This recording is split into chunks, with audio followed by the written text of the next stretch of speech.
Hai teman-teman, kembali lagi dengan kami di Sinau Berbagi Bersama.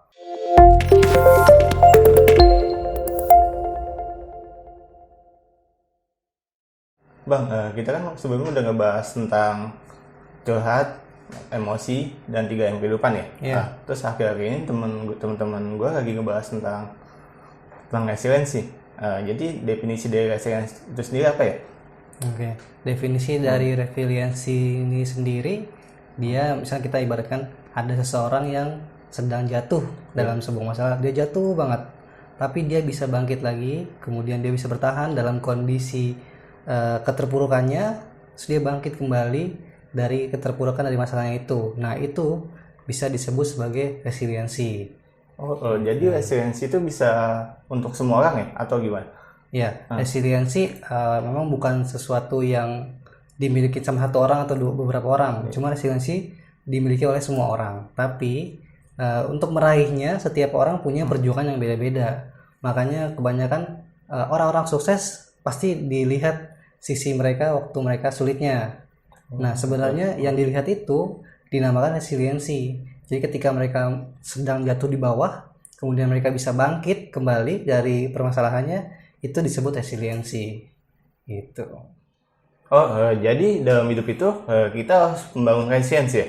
Ya, setidaknya kita punya 4 alasan buat membangun resiliensi. Nah, yang pertama nih, alasannya adalah ini kita bisa sebutnya overcoming. Nah, overcoming ini dimana seorang melihat atau menyikapi sebuah masalah ke dalam situasi yang lebih positif. Jadi dia melihat dalam kondisi yang dia terpuruk misalnya, cuma dia melihat apa nih nilai positif dari permasalahan yang dihadapi ini. Nah, itu namanya overcoming.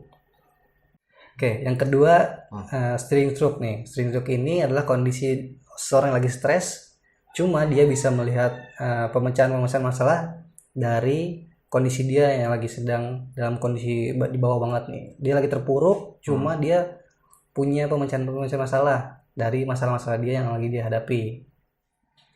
Oke, alasan yang ketiga namanya bouncing back. Nah, bouncing back ini bisa dibilang turunannya dari alasan yang kedua tadi. Nah, bouncing back ini adalah seseorang sudah mulai tahu cara penyelesaian dari permasalahan dia nih. Nah, ibaratnya kan misalkan dia punya Jabatan atau? punya jabatan lah, terus dia turun. Nah, terus kan dia untuk bangkit lagi namanya resiliensi kan. Nah, di dalam sesinya ini dia punya solusi. Nah, terus pada saat dia melakukan solusi, dia sudah berpikir, oke, ini akan kembali seperti sebelumnya. Berarti dia akan bangkit lagi. Kehidupan dia akan normal lagi tanpa ada masalah. Nah, ini namanya bouncing back. Tapi pasti butuh waktu ya. Nah, pasti butuh waktu. Tapi alasan ini namanya bouncing back. Alasan bouncing back ini adalah mereka sudah sadar, oke, ternyata emang butuh waktu, kita bisa bangkit lagi nih. Kita nanti bakalan hidup normal lagi. Nah, itu namanya bouncing back. Dia punya ibaratnya kayak pantulan. Oke, dari bawah terus naik lagi ke atas lagi gitu. Karena dalam hidup itu nggak sampai di atas, nggak sampai di bawah ya. Iya, benar. Oke. Kemudian alasan yang terakhir, alasan yang keempat ini bisa kita sebut namanya reaching out. Nah, reaching out ini orang menganggap resiliensi bukan lagi sebagai sebuah permasalahan atau cara keluar dari permasalahan. Bukan lagi dia melihatnya sebagai bagaimana kita bangkit. Cuma sudah dia melihatnya oke, dari permasalahan ini kita punya makna hidup apa nih dari permasalahan ini. Jadi ada, kalau misalkan orang-orang yang saat ini bilangnya hidayah, Ambil aja hikmahnya. Iya, nah itu ada ya, reaching out ini kayak gitu. Jadi kita tidak lagi melihat oke, resiliensi adalah cara bertahan dari permasalahan, cuma sudah mulai melihat apa hikmah dari permasalahan ini. Iya. Karena dalam sebuah masalah itu pasti ada jalannya kan. Iya, Pak. Setiap masalah pasti ada jalannya. Terus Tuhan itu pasti ada alasan kenapa hambanya dikasih permasalahan ini. Ya. Iya. Jadi sudah mulai melihatnya, oke, hikmahnya atau makna dari permasalahan ini apa sih? Oh, gue harus belajar. Oh, gue harus perbaiki diri atau lain-lain.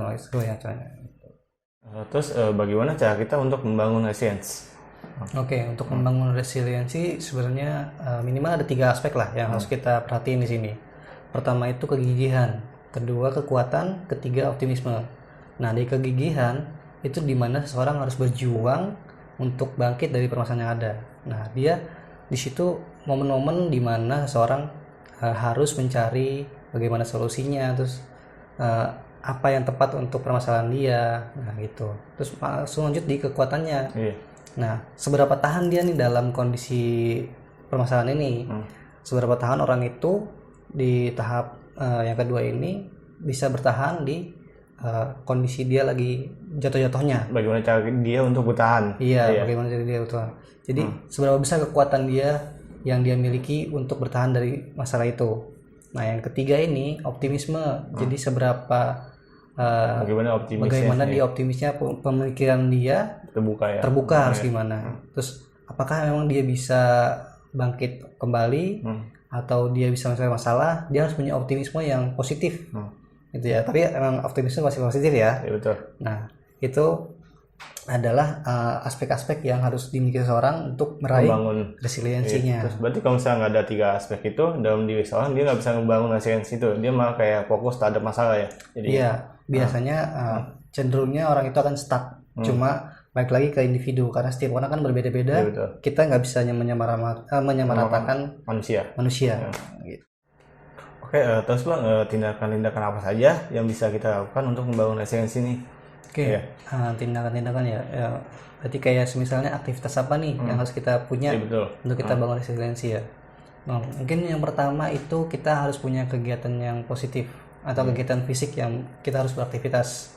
Nah, ini bisa kayak kita olahraga ya kan, terus kemudian ya bersih-bersih rumah lah gitu. Kan seenggaknya kita aktivitas badan kita nih dilakukan untuk hal-hal yang lebih bermanfaat lagi, sehingga kita mungkin bisa melupakan sejenak masalah. Nah, tapi di situ ada jeda waktu untuk kita bisa membangun solusi dari permasalahan yang sedang kita hadapi. Oke, kalau yang tadi kan aktivitas tentang fisik. Nah, terus kemudian ada lagi aktivitas tentang mental kita, psikis kita. Gimana caranya? Misalkan kayak gini, kita harus menenangkan pikiran. Nah, duduk sendiri misalkan dengan gemericik air. Nah, kayak gitu. Jadi kita bisa mencoba untuk menenangkan mental kita dulu nih. Meditasi ya? Ya, meditasi gitu. Jadi kita ada aktivitas fisik, ada aktivitas psikisnya. Jadi fisiknya terjaga, mentalnya juga terjaga. Gitu. Oke, kemudian kegiatan yang lainnya setelah fisik dan psikis, kita juga harus jaga sosial kita. Sosial. Nah, jadi kita minimal kita punya interaksi sama teman sebaik kita, terus kita curhat, terus kita ngomong apa sih permasalahan kita, kira-kira gimana solusinya. Nah, jadi kita juga harus ada solusi dengan ya minimal dengan teman sebaik kita lah. Kita juga ada interaksi dengan mereka. Terus kan kemudian juga ada yang namanya dukungan sosial. Misalkan dari pertemanan itu kita bisa minta dukungan sosial dari mereka. Ya, atau misalkan kita minta dukungan sosial dari keluarga, ya kan, atau dari pasangan dan lain-lainnya lah gitu. Terus Bang, faktor-faktor apa saja yang mempengaruhi keberhasilan untuk kita membangun resiliensi ini? Oke, faktor-faktor keberhasilan dari resiliensi sendiri banyak ya sebenarnya. Contohnya aja kita faktor individu, faktor dari dalam diri kita sendiri nih. Nah, di sini juga masih dibagi-bagi lagi beberapa. Contohnya itu fungsi kognitif. Nah, itu di mana misalkan orang yang IQ-nya tinggi ataupun orang yang IQ-nya rendah sebenarnya sama-sama bisa keluar dari permasalahan mereka. Cuma untuk keluar dari permasalahan mereka, orang-orang yang punya IQ tinggi cenderung lebih baik. Nah, cenderung lebih baik mereka keluar dari permasalahan. Nah, terus kedua lagi ada namanya coping stress. Nah, coping stress ini di mana seseorang mengelola stresnya. Kan dalam kondisi yang lagi bermasalah nih, orang pasti lagi stres kan gitu. Nah, gimana seorang mengelola stresnya ini supaya tidak menghambat solusi yang dia cari. Tuh. Terus yang ketiga berarti ada namanya locus of control. Nah, ini di mana kepercayaan diri seseorang bahwa dia memang bisa keluar dari permasalahan ini. Dia memang mampu bangkit dari dari permasalahan-permasalahan yang ada. Nah, yang keempat ini ada namanya konsep diri. Konsep diri ini seberapa besar kita melihat diri kita bahwa memang kita bisa keluar dari permasalahan-permasalahan ini. Nah, biasanya orang-orang yang punya konsep yang positif itu cenderung juga dia bisa menyelesaikan resiliensi secara lebih cepat, atau ibaratnya dia bisa bangkit dari masalah lebih cepat lah gitu. Betul. Nah, terus kedua, tadi kan faktor yang pertama ya. Oh, iya. Nah, ini kedua namanya faktor keluarga. Faktor keluarga ini biasanya misalkan dari orang tua, dari kakak, dari adik, atau dari suami istri, atau mungkin dari anak. Nah, itu biasanya buat resiliensi lebih cepat juga. Jadi faktor-faktor dari keluarga ini, dukungan dari keluarga itu juga sangat membantu dari seseorang memecahkan sebuah masalah, atau dia bangkit dari masalahnya lah gitu. Nah, yang ketiga ada namanya faktor eksternal, atau misal kita biarnya dari komunitas lah gitu. Misalkan kita punya komunitas, terus kita curhat sama komunitas kita. Nah, misalkan dia lagi jatuh di perusahaan, nah tapi dia punya komunitas yang di perusahaan juga ya, dia ngedukung situasi dia. Nah, dia cerita, nah dari situ dia mungkin bisa punya solusi yang lebih cepat juga gitu dari permasalahan yang ada. Nah, kemudian di faktor yang keempat ini ada namanya faktor resiko. Faktor resiko ini misalkan kita ada sebuah bencana lah gitu ya.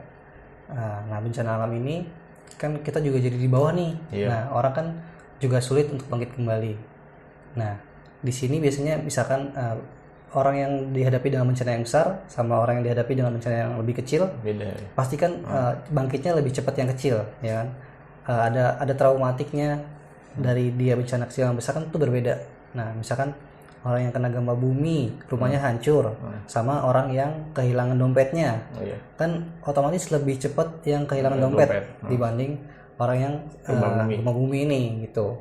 Nah, itu namanya faktor resiko. Jadi itu juga mempengaruhi keberhasilan dari resiliensi itu sendiri. Nah, kemudian yang kelima, yang terakhir nih, itu namanya, ada namanya faktor spiritual.